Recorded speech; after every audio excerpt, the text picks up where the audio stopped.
गाँव बतहर बिची टोगरी कहाँ गाँव बतहर बिची टोगरी कहाँ गाँव बतहर बिची टोगरी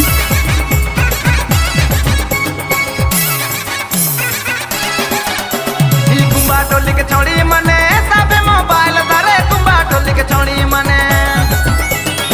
सबे मोबाइल धरे रिले देवे फील रे सपने देवे दिले रिले देवे फील रे सपने देवे दिले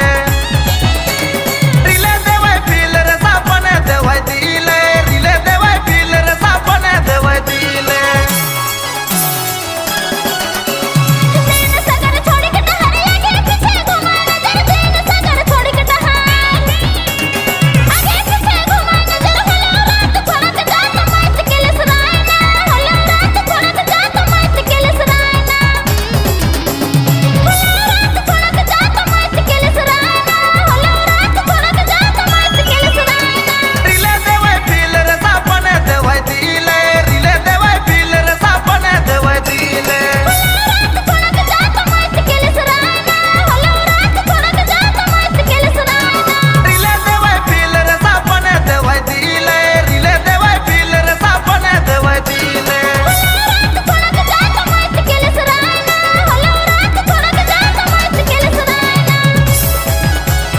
बिची टोंगरी शंकर